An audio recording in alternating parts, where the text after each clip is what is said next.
tu minyak buang. Minyak. Ini lagi. Buang minyak kak.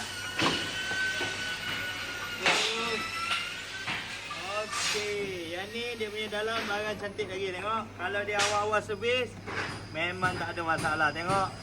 Baru lagi dalam. Macam ni baru betul. Belum dia sampai tarikh dia servis awal-awal. Baru barang tak rosak banyak. Dah. Okey, yang tu lagi ni lagi.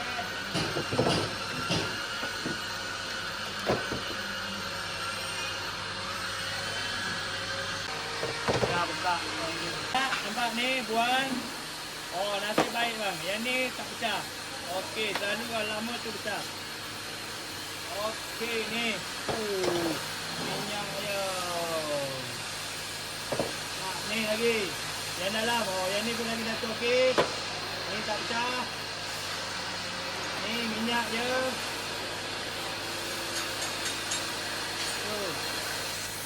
Okey, mana ada 4 batang? 1, 2, 3, 4. Alamat nak buat ni sini lah.